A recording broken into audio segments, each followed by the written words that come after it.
அண்ணாமலையிடத்து திடீர் டெல்லி பயணம். டெல்லியிலிருந்து மூத்த பாஜக தலைவர்கள் அவரை டெல்லிக்கு அழைத்திருக்கிறார்கள். இன்று நாம் இருவரும் பேசிக்கொண்டிருக்கும் பொழுது சில ரகசியங்களை திராவிட முன்னேற்ற கழக தலைவருடன் ஏன் பேசினார், எதற்கு பேசினார், அதையும் தவிர செந்தில் பாலாஜிக்கு இருக்கக்கூடிய எலக்ட்ரிக் மீட்டர்ஸ் பிக்ஸ் பண்றதுக்கு 400 நாட்கள் தமிழக சட்டமன்ற தேர்தலுக்கு இருந்தாலும் வரக்கூடிய நாட்களில் பார்த்தால் தமிழகத்திற்கு சில முக்கிய திருப்பங்கள் தான் வரும் இந்த அதானி மேட்டரில் என்று தான் பாலு, கனிமொழி, ஏ ராஜா, தயாநிதி மாறன் போன்றவர்களுக்கெல்லாம் சாட்டை அடி கொடுக்கும் அளவிற்கு அண்ணாமலை சில மத்திய அமைச்சர்களை சந்தித்து, உள்துறை அமைச்சரை சந்தித்து பேசி தமிழகத்திற்கு மீண்டும் தமிழகத்தில் ஒரு பூகம்பம் வெடிக்க இருக்கிறது. அரசியல் பூகம்பம். 2026 திமுகவும் பாஜகவும் எதிரி நம்பர் 1 ஆகத்தான் இருக்கும். மோடி வர்சஸ் ஸ்டாலின், மோடி வர்சஸ் உதயநிதியாகத்தான் இருக்கும். மலைக்கும் மடுவிற்கும் எவ்வளவு வித்தியாசம் பார்க்க. சாட்டை அடியாகத்தான் இருக்கிறது, நெற்றி அடியாகத்தான் இருக்கிறது. திமுகவிற்கு இது மாதிரியான ஒரு சட்ட ரீதியாக எதிர்ப்புகள் வந்து விட்டதனால் கண்டிப்பாக திமுக தலைமை யோசிக்க வேண்டிய நிலைமையை ஆட்படுத்தி விட்டார்கள். இவர் என்னன்னா ஜெயிலிருந்து வந்தா திரும்பி மந்திரியாரார். அது உள்டவா இருக்குது பாருங்க.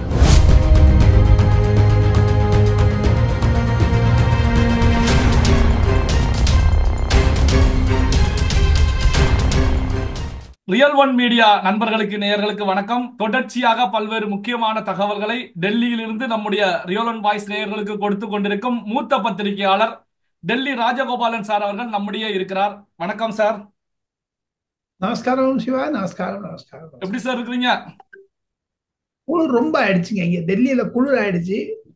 அதை தவிர அரசியல் சூடு பறக்கிறது. டெல்லிக்கு அருகே இருக்கக்கூடிய சம்பல் என்ற இடத்தில் அது ஒரு மசூதியில் ஒரு போராட்டம். அதற்கு ராகுல் காந்தி இங்கு சென்றிருக்கிறார். அதற்கான ஆர்ப்பாட்டம். அதை தவிர பிரகாஷ் சிங் பாதல் என்பவருடைய மகன் சுக்பீர் சிங் பாதலை கொலை முயற்சி செய்தார்கள். அதாவது பொற்கோவில் அதிரே.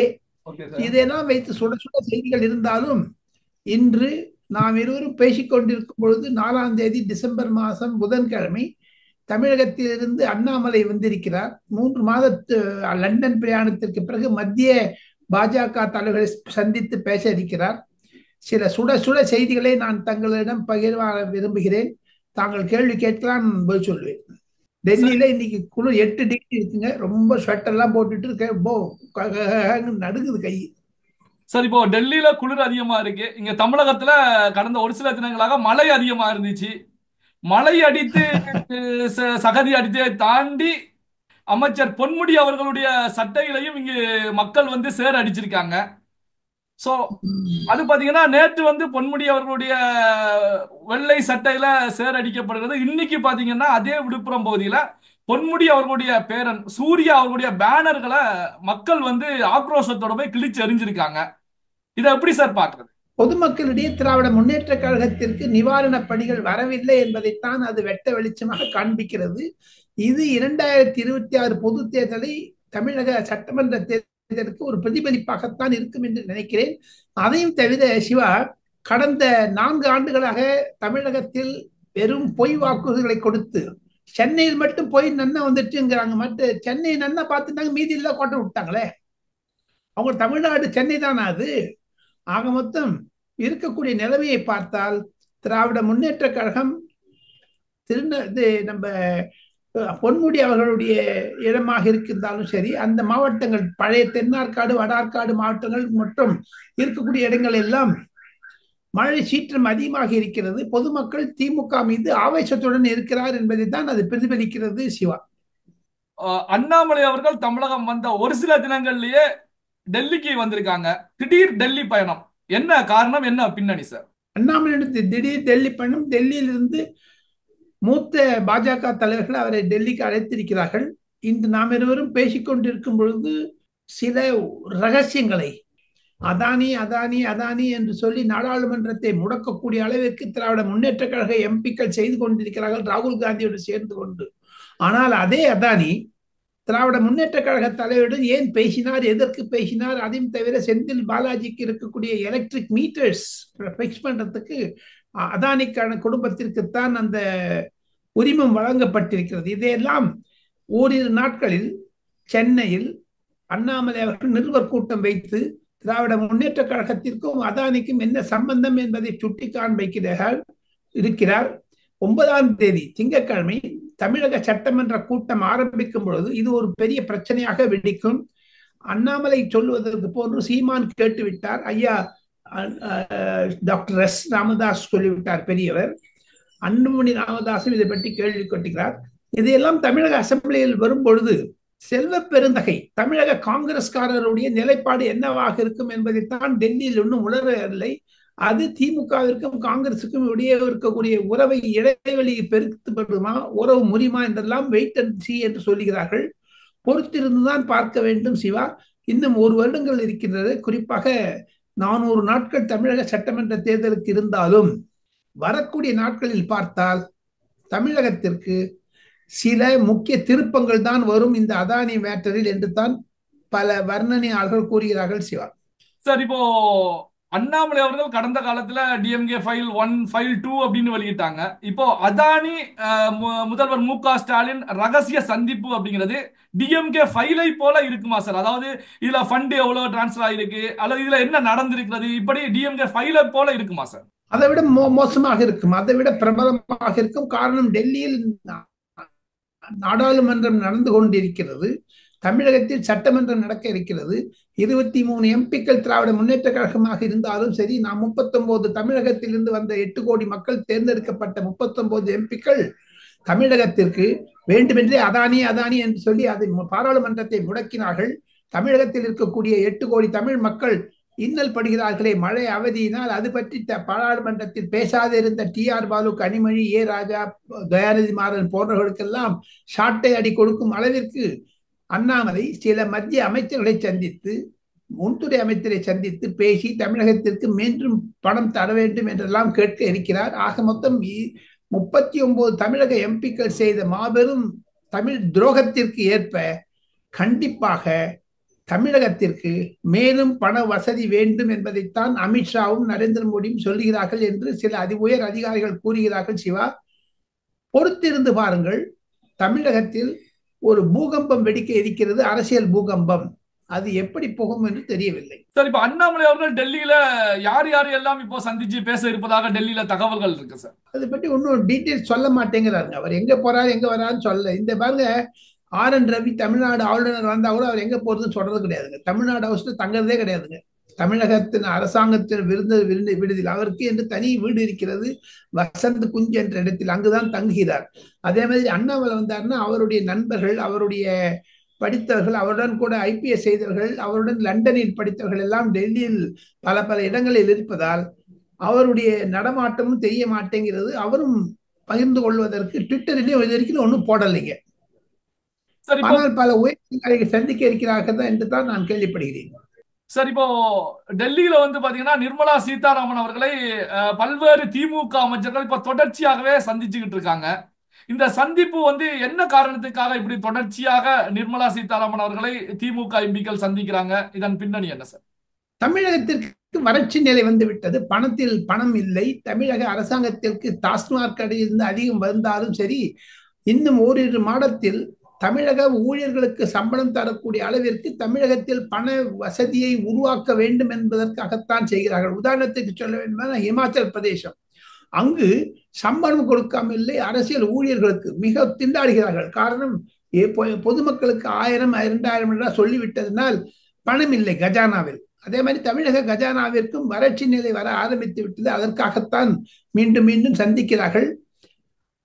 பல அமைச்சர்கள் பலரை சந்திப்பதனால் ஒருவேளை திராவிட முன்னேற்ற கழக அரசாங்கம் மத்திய அரசாங்கத்துடன் அரசு தமிழக அரசிற்கும் மத்திய அரசாங்கத்திற்கும் இடையே இருக்கக்கூடிய உறவு நல்ல உறவாக இருக்க வேண்டும் என்று தான் நம்புகிறார்கள் என்று சொல்லுகிறார்கள். நிர்மலா சீதாராமன் இதுக்கு நேற்று சண்டையும் போட்டாங்களே, ஹிந்தி திணிப்பை பற்றி சொன்னாங்க.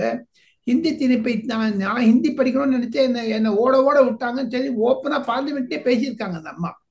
ஸோ அதெல்லாம் திமுகவிற்கு அவர்கள் சந்தித்தாலும் 2026 திமுகவும் பாஜகவும் எதிரி நம்பர் 1 இருக்கும். மோடி வர்சஸ் ஸ்டாலின், மோடி வர்சஸ் உதயநிதியாகத்தான் இருக்கும். மலைக்கும் மடுவிற்கும் எவ்வளவு வித்தியாசம் பாருங்க. 23 24 ஆண்டுகள் முதலமைச்சராகவும் பிரதமராகவும் இருந்த மோடி அங்கே நேற்று முன்தினம் பதவியேற்ற உதயநிதி எங்கே? தமிழகத்தில் திராவிடம் வர்சஸ் இந்துத்துவா என்ற தான் அரசாங்கத்தில் இருந்தாலும் சரி, கட்சி இருந்தாலும் சரி, 2026 பொது தேர்தல் நூதனமாக இருக்கிறது. எப்படி மகாராஷ்டிராவில், எப்படி ஒரிசாவில், எப்படி திரிபுராவில், எப்படி மேற்கு வங்காளத்தில் பாஜக அமோக வெற்றி பெற்றதோ அதே மாதிரியான சூழ்நிலை தமிழகத்திலும் உருவாகி கொண்டு வருகிறது. காரணம், பொதுமக்கள் திமுக விலகிவிட்டார்கள் சிவா. அதுதான் பிரதிபலிக்க இருக்கும். சார், இப்போ அண்ணாமலை அவர்களை பொறுத்த வரைக்கும் அந்த சுப்ரீம் கோர்ட்டை சுட்டி காட்டி இந்த செந்தில் பாலாஜி விவகாரத்துல 13ஆம் தேதியை எதிர்நோக்கி காத்துக்கிட்டு இருக்கேன் அப்படிங்கிற தகவல்களை செய்தியாளர் சந்திப்புல முன் வச்சிருக்கிறாங்க. இந்த 13ஆம் தேதி இந்த செந்தில் பாலாஜி விவகாரத்துல என்ன நடக்க போகுது சார்? எப்படி இருக்கும்? மத்திய சுப்ரீம் கோர்ட் இதை பற்றி ஒன்றும் கருத்து தெரிவிக்காவிட்டாலும் மீண்டும் அவரை ஜெயிலுக்கு அனுப்பக்கூடிய சூழ்நிலை வந்ததுன்னு வச்சுங்க. நீதிபதிகள் மீண்டும் அந்த பெயில் கொடுத்தது தப்பு என்று சொன்னாலும் அது ஆர்டர் வந்துருச்சுன்னா அவர் மந்திரி பதவி ராஜினாமா செய்ய வேண்டிய நிலைமைக்கு போய்விடுங்க. ஓகே சார், இப்போ சுப்ரீம் கோர்ட் வந்து திமுக, அதாவது செந்தில் பாலாஜி விவகாரத்துல கருத்துக்களை முன்வைத்தது. திமுகவுக்கு எப்படி சார்? ஒரு திமுகவுக்கு சுப்ரீம் கோர்ட் ஒரு அறிவுறுத்தல் முன்வைத்ததா எடுத்துக்கலாமா சார்? சாட்டை அடியாகத்தான் இருக்கிறது, நெற்றி அடியாகத்தான் இருக்கிறது. திமுகவிற்கு இது மாதிரியான ஒரு சட்ட ரீதியாக எதிர்ப்புகள் வந்து விட்டதனால் கண்டிப்பாக திமுக தலைமை யோசிக்க வேண்டிய நிலைமையை ஆட்படுத்தி விட்டார்கள். இனி மு.க. ஸ்டாலின் அவர்கள் என்னங்க சிவா, அரவிந்த் கெஜ்ரிவாலுக்கு பெயில் கொடுத்தாங்க, அவர் முதலமைச்சராக இருந்தாரு, அவர் ராஜினாமா பண்ணிட்டு அதிர்ச்சியை வச்சாங்க. இவர் என்னன்னா ஜெயில இருந்து வந்தா திரும்பி மந்திரியாராரு. அது உள்டவா இருக்குது பாருங்க எப்படி.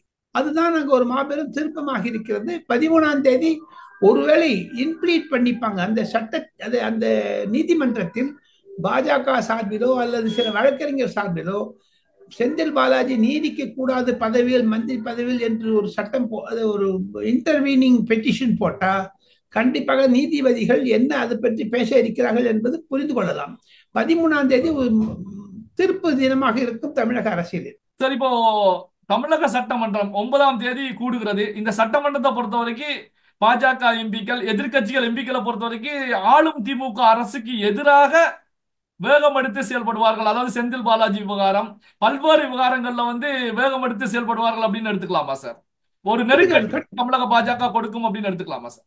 கண்டிப்பாக கண்டிப்பாக எடுத்துக்கொள்ளலாம். இன்னும் ஓரிரு சட்டமன்ற தேர்தல் இதுதான் இருக்கு. தேர்தலுக்கு முன்பாக பட்ஜெட் தொடர் இருக்கும், அது குளிர்காலத்தோடு இருக்கும். அதோட சரிங்க, இன்னும் 3 செஷன் தாங்க தமிழ்நாடு அசம்பிளிக்கு ஆய்வு காலம், அதாவது டேர்ம் ஆஃப் தமிழ்நாடு அசம்பிளி.